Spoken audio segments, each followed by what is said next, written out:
What a crazy opening day. We knew it was going to be busy, but we didn't know exactly it was going to be like that. Everybody just knew what to do. I'm incredibly happy with how it went. I don't think we could have done it any better, honestly. I'm trying not to cry until we close the doors for the night, but I'm very proud of everybody and the whole staff. My name is Kris Davis, originally from New Jersey, and I wanted to experience something else from New Jersey. I did an international bicycle trip on a Walmart bike from Vancouver to Tijuana. It took me 2.5 months, and I was planning on living somewhere along the coast. I thought I was gonna move up to Bellingham, Washington after this ridiculous bike ride. My friend, also named Kris, his brother lived out here for a ski season, wanted to have us come visit before we made our final move. And we came out to visit him from Tijuana to Salt Lake the very next day. And all I had was a bathing suit as far as pants.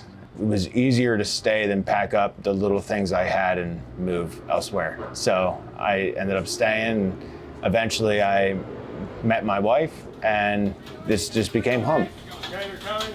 61 is out, correct? I ended up getting a job at a place called G. Morello's. It's a fine dining Italian restaurant, family owned, right outside of Philadelphia.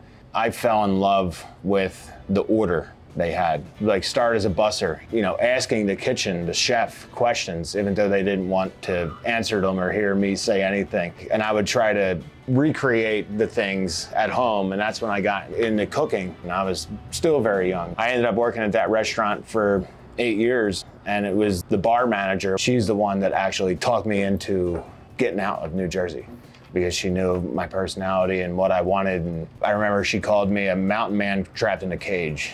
That's what she called me, yeah. Honestly, I think the whole reason that food clicked for me was the love for customer service. Making people happy, creating an experience, because you can get food anywhere. Food is the biggest competition in the world. You can cook at home, but when someone cooks you a meal, there is an experience, providing everything from them walking through the front door. It gave me a sense of gratification knowing that I created that. It just makes me feel good. I'm so excited. Awesome. It's right out of the gate.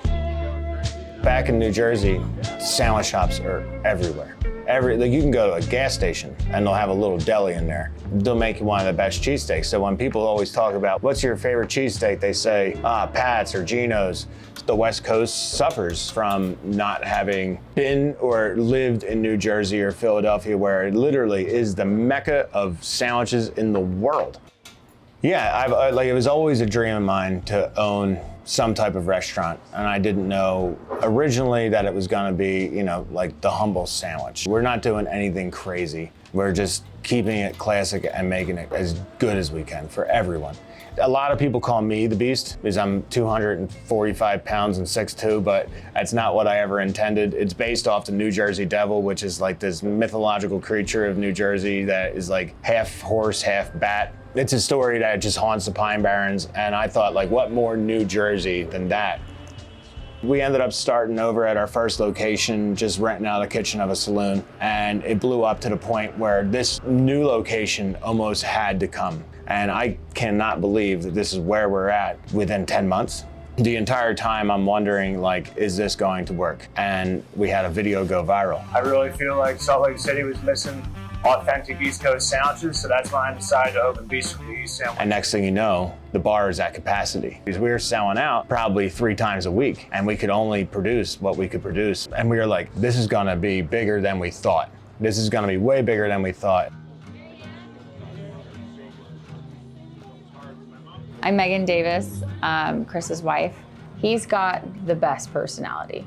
I have friends, before him. He has brought me probably a million friends. He just loves to mess with people, but just light and fun. If we go to a bar, we're leaving, he'll be checking people's IDs. I'm like, he doesn't work here. We were doing like a dating game where you ask each other questions just to, find out where you're at, if you're on the same page or not. And one of the questions I asked him was, do you consider yourself a financially stable person? He had the oldest iPhone I had ever seen. His car, windows are taped up because if they're not, they'll fall down. Brake light broken, side swiped, leaks oil, tires leak air. It's the worst car. He was like, well, do you want to see my bank account? And I was like, no, you don't have to show me that. He's like, no, it's okay. He showed me his bank and his savings. And he's like, but this isn't my money. This is the money that I'm going to put towards my sandwich shop that I own one day. Happy grand opening though. Our 1 year of dating anniversary, I put it on a hoodie on the front and on the back. And I said, I want you to wear this as a reminder to always chase your dreams. I'm sorry, I don't know, I'm gonna cry. Just to be where we are now, it's like really incredible. And I'm really proud of him. It's just crazy how fast we like grew it, He tells me all the time right now, because we're opening this location, he's like, when I told you I wanted to open up a sandwich shop, I thought it was gonna be a taco cart and I would just be making like Philly cheesesteaks. He's like, I never imagined any of this, and it's incredible. And I'm very, very proud of him. Her and I are 50-50 throughout everything. We both have figured out what we're best at, and we're yin and yang through that. One day I'm like, I feel like I'm having a panic attack. She calms me down, same thing with her. Having a panic attack. It's like, okay, babe, we'll be all right. Yeah. If you go into a lot of the classic, well-known Philly sandwich shops back east, you get that same feel when you walk in here as you do there. It's been working really well, and I'm really, really, really beyond excited to have people come in tomorrow for our grand opening. Even though at face value, they're not gonna be able to know how much work we actually put in, we will. And seeing people leave happy and be able to come with their families for the first time since they haven't been able to at our 21 and up location, that's why we're doing it. And we love it, and I'll never do anything else. I'm nervous about tomorrow. I think just like the overwhelming response since we announced this, it could potentially be just one of the busiest days we've ever done. So I want to make sure tomorrow morning we do a pep talk meeting and make sure our staff is like prepared for tomorrow, because it is going to be big.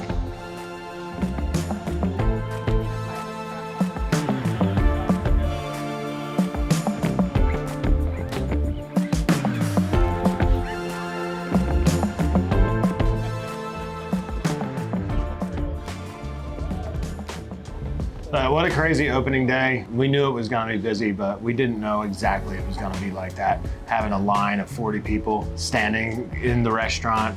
Meanwhile, the entire dining room is full. We're all hands on deck here, and we still probably could have used another person. I'm trying not to cry until we close the doors for the night, but I'm very proud of everybody and the whole staff. It's definitely mind-blowing to see the support from everyone in Salt Lake City when we didn't even know if people were gonna like this food. I'm a little shell-shocked. I feel like I'll be up till at least 4 a.m. tonight talking about it, or my mind just racing, thinking of the future. We love all of our staff, all of our customers, and thank you so much. We cannot wait to see you. We're excited to see how we're gonna finish out this year and hit next year even harder. Oh yeah. This location isn't even close to the end of what we're trying to do. Yeah. Yeah. Did I do good? Yeah. That was great. All right. Oh, I didn't hit record. Ah, shit.